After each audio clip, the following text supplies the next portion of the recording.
wabarakatuh. Anak raja memakai tongkat terbuat dari kayu jati. Salam pertama kurang semangat, kita ulang sekali lagi. Assalamualaikum warahmatullahi wabarakatuh. Waalaikumsalam warahmatullahi wabarakatuh. Alhamdulillahillazi wa kafa, wassalatu wassalamu ala rasulillah Sayyidina wa maulana Muhammad ibni Abdullah wa ala alihi wa sahbihi wa man tabi'ahu wa mawalah. Asyhadu an la ilaha illallah wahdahu la syarikalah wa asyhadu anna Muhammadan abduhu wa rasuluhu la nabiyya ba'dah.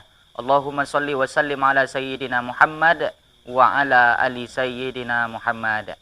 Masih semangat? Masih semangat? Harus semangat karena kita nih pemuda dan pemudi generasi harapan bangsa. Jadi semangat itu penting. Ini masih jam 9:30. Biasanya tidur jam berapa? 10. Jam 10. Malam nih kita dilatih dulu untuk begadang sedikit supaya nanti kita nih menjadi pemuda santri-santri yang akan meneruskan generasi bangsa. Tentu menjadi estafet penerus generasi bangsa ini tak bisa loyo. Tak bisa dia santai letoy loyo. Kalau mau menjadi generasi anak bangsa yang akan meneruskan perjuangan para pahlawan, tentu dengan semangat juang yang tinggi. Kita mesti iri sebenarnya. Iri kenapa? Melihat anak-anak Gaza yang hari ini kuat melawan penjajah Zionis, kita iri. Ternyata kita bukan siapa-siapa dibandingkan mereka. Andaikan itu terjadi kepada kita, belum tentu kita akan sama dengan mereka. Semangat anak Gaza, semangat jihadnya luar biasa. Mereka tak takut menghadang peluru meriam-meriam Israel itu, karena mereka yakin, mereka sudah didoktrin bahwa yang melawan Zionis itu matinya pun mati syahid. Dia mati gugur di dalam mempertahankan agama, maka surga sudah menantinya di akhirat kelak. Maka mesti tumbuhkan semangat juang kita. Tak boleh loyo,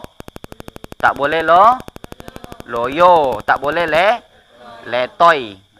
Harus semangat terus. Jadi malam ini sebagai rundown acara kita, bahwa malam ini sebagai pertama ini acaranya mendobrak diri, ngasih motivasi semangat juang untuk kita semua. Tadi pagi sudah belajar dengan berbaris dengan Pak Tentara kan? Dah. Jadi tentara tuh bisa nak jadi loyo tuh. Harus tegap, harus kuat. Kalau mau jadi tentara tuh. Ada tentara yang letoy? Nggak ada, ditembak orang selesailah. Harus semangat terus. Maka malam ini saya ingin bercerita kepada kita semua. Mau dengar cerita? Mau? Ini cerita terkait masalah bagaimana mengeluarkan, membangkitkan apa yang ada pada diri kita. Bahkan kita sendiri kadang-kadang tak tahu kita kemampuan kita. Tak tahu kita sampai di mana batas kemampuan kita, kita tidak tahu.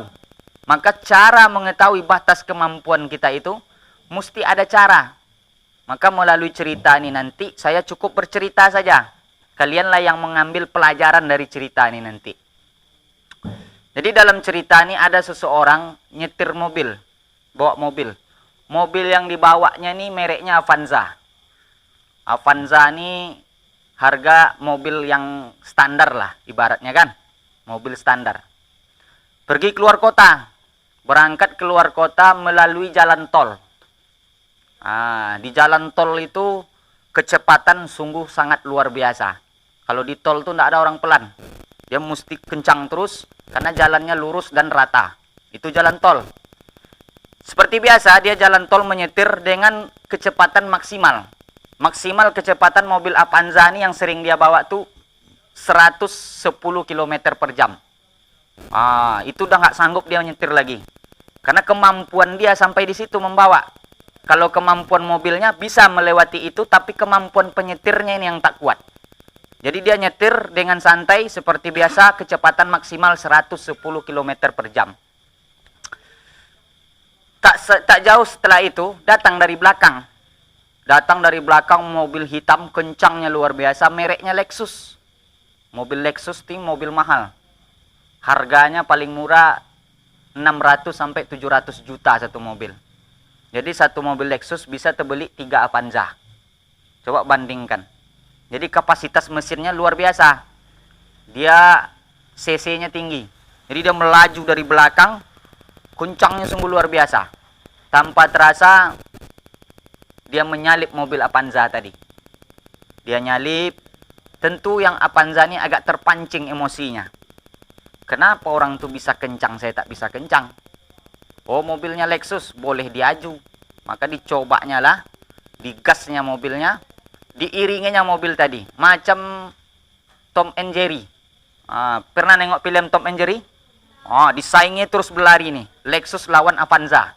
Jadi dia balap di jalan tol tuh, berbalap. Saking kan serunya dia berbalap, saking kan fokusnya dia ke depan, supaya tak jauh tertinggal oleh Lexus tadi. Tak sadar dia, pas sekali dia menengok ke kilometer, ternyata mobilnya sudah mencapai kecepatan 160 km per jam. Coba bayangkan, 160 km per jam. Yang biasanya dia bawa 110. Cuman karena ada saingannya di depan, dia laju terus, dia fokus, dia tak mau tertinggal jauh. Walaupun tak bisa menyalip Lexus tadi, tapi dia tak mau berjarak sedikit pun. Dia ekori terus Lexus tadi. Tanpa terasa, pada akhirnya mobilnya mentok kilometernya. 160 km per jam. Sementara dia masih berani mijak gas. Sekarang berputar balik. Yang tadi dia tak sanggup melarikan mobil, sementara kapasitas mobil masih sanggup. 110. Mobil masih punya kecepatan 50 km lagi. Karena mentoknya Avanza ini 160. Masih punya lagi kesempatan 50 km. Tapi supirnya tak sanggup. Sekarang nih, mobil tuh yang tak sanggup lagi mengejar. Sementara dia masih kuat untuk mengejar mobil yang ada di depan. Jadi kejarnya terus, barulah dia sadar sampai di pintu tol. Baru dia tersadar, ternyata itulah dia membawa mobil paling tercepat di seumur hidup. Bahkan dia tak menyadari bahwa dia akan sanggup membawa mobil sampai kilometer terakhir. Setelah arah balik pulang, melewati jalan tol yang sama, dicobanya lagi. 160 km tak sanggup dia lagi mencoba. Karena sendirian. Sendiri dia dicobanya. Tadi saya sanggup 160. Sekarang saya cobalah untuk 160 ini. Mampu saya apa tidak? Dicobanya sampai 110, merinding dia lagi. Tak sanggup. Sendiri. Jadi arti ikhtibar pelajaran dari kisah ini apa? Itulah yang disebut dengan sparring partner. Tahu sparring partner? Sparring, tahu sparring? Kalau belaga di ring, nama lawan gitu namanya apa? Sparring. Berarti lawan. Kalau ada lawan yang lebih bagus, yang lebih mantap, yang lebih kuat, yang lebih hebat, yang lebih cerdas, maka kita punya kemampuan untuk mengejar orang itu, dan kita akan mendobrak bagaimana kita bisa melawan ataupun menyaingi yang ada di depan mata kita. Artinya apa? Pelajaran dari motivasi malam nih, kita mesti mendobrak diri kita. Mendobraknya seperti apa? Kita cari lawan kita cari sparring partner kita. Macam mana caranya kita bisa mengeluarkan apa kemampuan yang ada di dalam tubuh kita, sehingga kita tak sanggup rasanya mengerjakan, tapi karena ada sparring partner kita yang mesti kita kejar, maka kita akan mengeluarkan kemampuan yang sebelumnya belum pernah kita keluarkan. Sparring partner itu ibaratnya adalah tujuan. Sparring partner itu ibaratnya sama seperti cita-cita. Sama seperti supir Avanza tadi. Cita-cita dia siapa? Mengejar Lexus. Itu cita-cita dia.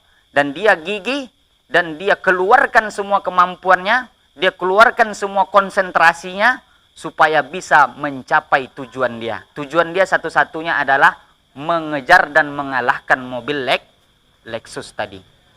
Artinya apa? Pasanglah cita-cita tinggi setinggi-tingginya, pasanglah impian setinggi-tingginya, maka keluarkan semua kemampuan kita untuk mengejarnya. Maka insya Allah, kalau kalian seperti itu semua, maka semua cita-cita kita akan kita lihat sukses tanpa kita sadari. Makanya Adik-adik tak boleh punya cita-cita rendah. Ini kadang-kadang ada kita yang pesimis. Menengok kawan punya cita-cita tinggi ditertawakan. Kita anak kampung orang biasa tak usahlah punya cita-cita tinggi. Cita-citanya biasa saja. Jadi cita-citanya mau jadi kepala desa saja. Kalau jadi kepala desa cita-cita tak perlu sekolah. Banyak kades yang tak sekolah. Tapi pasanglah cita-cita paling tinggi. Cita-cita paling tinggi pasang setinggi-tingginya, maka kejarlah cita-cita itu, jadikan cita-cita itu sebagai sparring partner. Itu dia target kita, ini tujuan kita, ini adalah tempat kita berlabuh nanti di akhir perjuangan. Maka insya Allah adik-adik semua nanti akan mencapai cita-cita itu tanpa adik-adik sendiri sadari. Jadi banyak kisah-kisah yang bisa kita ambil untuk motivasi. Ini sekarang nih kelas 1 kelas 2 nih. Kelas 1 semua? Ada yang kelas 2? Ada. Ada yang kelas 3? Ada. Sekarang seiring berjalannya waktu, sudah adakah adik-adik punya cita-cita di dalam dirinya? Sudah? Ada yang cita-cita jadi tentara di sini? Ada? Tidak ada. Ada yang cita-cita jadi ustadz? Ada? Tidak ada juga. Jadi cita-cita kalian apa? Jadi presiden ada? Nggak ada juga. Itu yang ngantuk tuh jadi presiden mungkin enggak? Ngantuk. Tegakkan kepalanya. Kalau nanti tidur nanti kayak gitu. Awak kira saking kan husuknya mendengar, rupanya husuk pula dia menjalani mimpinya. Dah. Jadi cita-cita tuh tak boleh rendah, mesti tinggi. Punya impian tuh tak boleh rendah, mesti tinggi. Karena kata sang motivator kita, apa katanya? Biarlah cita-cita setinggi langit, andaikan tak tercapai, kita akan jatuh di tengah-tengah bintang dan bulan. Artinya apa? Kalau cita-cita tak tercapai, tak bisa lagi kita menyalahkan diri kita. Karena semua tergantung kepada takdir kita. Takdirlah yang akan menentukan. Yang jelas tugas kita sebagai manusia yang baik, pasang cita-cita yang tinggi. Yang suka jualan, yang suka bisnis, pasang cita-cita. Saya mesti jadi bisnismen yang luar biasa. Kalau yang ada cita-citanya ingin jadi maritim, jadi tentara, pasang cita-cita. Jangan jadi Satpol PP. Langsung pasang cita-cita jadi tentara. Sekarang untuk jadi sekolah, mau melanjutkan sekolah ke persekolahan militer, yang diutamakan anak-anak santri yang hafal Al-Quran. Jadi jangan minder kita di pesantren akan nanti tidak akan bisa jadi tentara. Tidak. Justru anak pesantren mendapat jalur khusus untuk menjadi seorang tentara. Jadi tak ada lagi, negara sekarang sudah mendukung kita dari pesantren. Negara sudah beri jalur khusus untuk kita. Tinggal kitanya lagi mau tak menjalani jalur yang diberikan pemerintah. Jalur yang dikasih negara nih. Maka pasang cita-cita setinggi-tingginya. Tak boleh cita-cita itu rendah, punya impian. Pasang sparring partner kita. Mana yang jadi target kita ke depan. Maka dobrak diri kita, insya Allah cita-cita akan capai. Tapi kalau kita tak sanggup mendobrak diri kita, kita merasa tidak yakin dan tidak percaya diri. Makanya orang yang tak percaya diri, kecil sekali kemungkinan untuk bisa mencapai cita-citanya. Karena dia tak yakin. Kita saja tidak yakin, tidak percaya diri dengan kemampuan kita. Maka wajar kita dihina, direndahkan orang lain. Karena kita sendiri yang merendahkan diri. Maka mesti pasang cita-cita yang tinggi. Kalau adik-adik dengar cerita mau masuk sekolah Gontor. Saya dulu mau masuk Gontor 1 di Jawa Timur tuh. Tapi tak sempat. Tak ditakdirkan sekolah di sana. Tapi saya dengar cerita, saya punya kawan alumni Gontor. Saya punya kawan yang sama sekolah di Gontor dulu. Ternyata di Gontor tuh tak bisa sembarang orang masuk.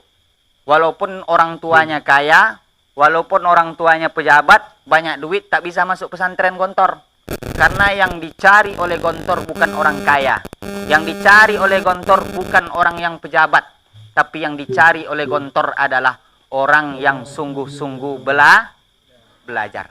Maka anak santri baru di Gontor tuh dikasih kayu, 1 potong kayu, dikasih sikat gigi. Tahu sikat gigi? Sikat gigi dikasih 1, dikasih kayu 1 potong. Sebesar lengan kita. Sampai digergajilah kayu tadi pakai odol gigi tadi, sikat gigi tadi, sampai putus. Kira-kira masuk logika enggak memotong kayu memakai sikat gigi? Logika enggak? Menurut nalar kita, pemikiran kita, putus enggak tuh kayu? Enggak. Tapi kalau mau mencoba, pasti putus. Satu kuncinya, man jadah wa jadah. Siapa yang bersungguh-sungguh pasti akan berhasil. Kalau adik-adik di sini bersungguh-sungguh, yakin dan percaya, kita semua pasti bisa berhasil. Tidak ada yang mematok kita yang tak berhasil. Maka dobrak diri itu, keluarkan segala kemampuan, yakin kita dengan kemampuan kita. Insya Allah cita-cita di depan mata itu akan bisa kita capai dengan mudah. Maka adik-adik punya cita-cita tinggi, bagus, silakan. Adik-adik punya keinginan tinggi, bagus, silakan. Karena dengan cita-cita yang tinggi akan timbul semangat yang luar biasa untuk mencapai cita-cita itu. Maka jadikan cita-cita itu sebagai sparring partner. Jadikan dia sebagai tujuan, tumpuan dari ujung daripada perjuangan kita hari ini. Adik-adik pasti tak mau sekolah setiap hari, belajar, digembleng setiap waktu. Mau ndak ingin jadi orang yang tak sukses keluar dari sini? Ada yang mau menjadi orang tak sukses keluar dari Peswani? Semua adik-adik ingin jadi orang sukses. Sukses di bidang apapun, sukses sesuai kemampuan masing-masing. Maka ambil bagian, kenali diri kita, di mana bakat kita, lanjutkan perjuangan itu. Yang punya bakat jadi bisnismen, lanjutkan. Yang punya bakat jadi penceramah, lanjutkan. Yang punya bakat jadi guru, lanjutkan. Tekuni cita-cita kita, maka jadikan cita-cita itu sebagai sparring partner. Tujuan, tumpuan daripada ujung perjuangan kita. Siap untuk mencapai cita-cita masing-masing? Loyo lagi. Kita ulangi sekali lagi. Siap untuk mencapai cita-cita masing-masing? Siap. Maka capai cita-cita itu. Jangan loyo dan letoy. Tidak ada orang yang sukses berkat loyo dan letoy. Maka banyak belajar, baca buku. Untuk buku motivasi, membangkitkan semangat adrenalin kita, banyak buku-buku yang bisa dibaca, kisah-kisah inspiratif. Orang-orang kaya sekarang yang ada di negara kita ini, tidak ada yang asalnya orang kaya dari kecil. Kebanyakan orang kaya di Indonesia ini berasal dari orang miskin. Maka jangan minder jadi orang miskin, karena orang miskin punya kemampuan untuk menjadi orang kaya.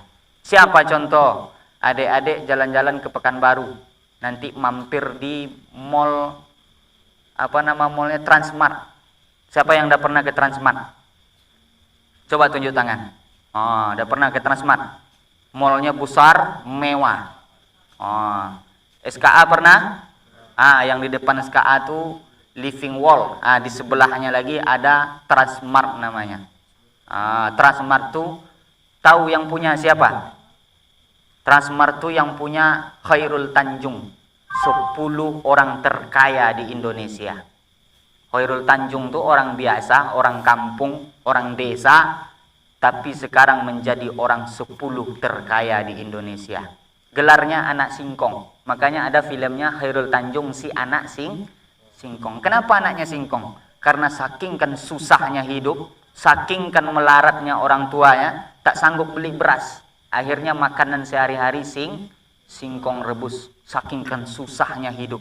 Sekolah dulu SD dari rumah berjalan kaki 8 km. 8 kilo pergi, 8 kilo pulang. 16 kilo setiap hari yang mesti dia jalani sekolah. Tapi hari ini, dulu dia disepelekan orang, dulu dia dihina orang. Alah, siapa itu Khairul Tanjung? Tapi hari ini orang salut dengan dia. Punya mall terbesar di Indonesia dan ada di seluruh kota-kota besar di Indonesia. Dan dia termasuk didaftarkan orang nomor 10 terkaya di Indonesia. Ada yang mustahil? Tidak. Kalau Allah ingin berkehendak, semua mudah bagi Allah untuk membolak-balikkan seperti membolak-balikkan telapak tangan.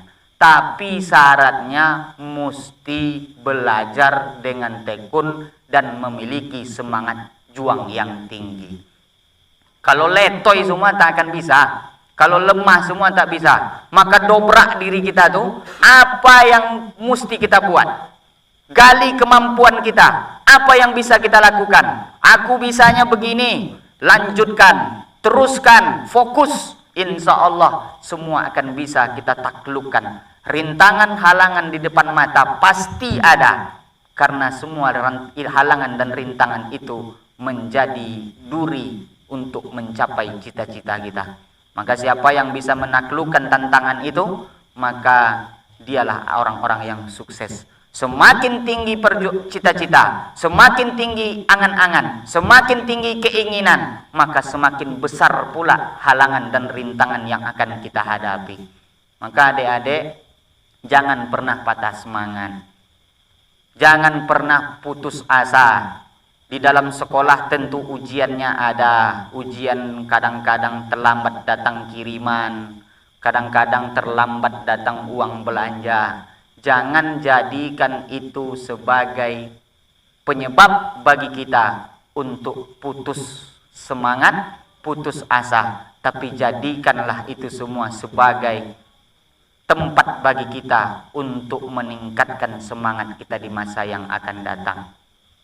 Maka oleh karena itu, sebagai motivasi semangat bagi kita semua, maka tanamkan dalam diri kita, mesti ada sparring partner kita. Maka adik-adik yang hari ini belum juara, aku juara 3 paling tinggi Pak Ustadz. Aku coba belajar sekuat mungkin tetap juara 3 juga. Itu menurut kita. Tapi kalau mau menggali lagi kemampuan kita, cari sparring partner kita, maka insya Allah bisa kita tingkatkan. Apalagi menjadi sang juara di dalam kelas. Itu penting. Jadi yang juara selama ini, yang juara 2, juara 3, jangan patah semangat, jangan mentok, jangan stagnan di situ. Aku juara 2 udahlah Ustaz, udah cukuplah sampai di situ. Oh, enggak bisa.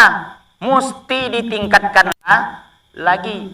Mesti lebih giat lagi supaya tujuan kita siapa? Yang mengalahkan juara 1. Itu target kita, itu sparring kita. Mesti kita kalahkan, mesti kita taklukkan. Jangan pernah puas dengan hasil yang sudah kita dapat.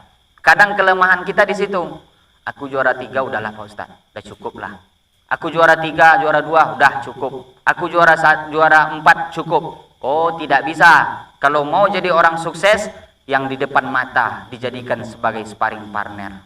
Maka oleh karena itu, jangan pernah loyo, jangan pernah letoy, tetap semangat menjalani hidup. Tetap semangat menjalani belajar ini. Karena dengan semangat juang itu nanti kita akan menjadi orang sukses. Dengan semangat juang itu kita akan mudah melewati aral yang melintang di depan mata. Makanya kata Bung Tomo ketika meneriakkan kemerdekaan Republik Indonesia, apa katanya? Kata Bung Hatta, beri aku 10 pemuda, maka akan kuusir Belanda dari negeri ini. Dia tak minta banyak, 10 saja. Karena dia tahu semangat pemuda itu luar biasa. Maka ada pepatah Arab mengatakan, himmatur rijal wanis kutul jibal. Semangat para pemuda akan bisa menembus gunung yang besar. Jadi semangat pemuda itu luar biasa. Maka belajar kita dari sahabat-sahabat Nabi. Banyak sahabat Nabi yang punya pemuda-pemuda luar biasa. Jadi Islam itu berkembang karena ada pemuda yang luar biasa. Indonesia bisa merdeka karena ada pemuda yang semangat juangnya luar biasa. Islam berkembang oleh pemuda yang semangatnya luar biasa. Seperti Umar bin Khattab, Khalid bin Walid, panglima perang. Siapa lagi?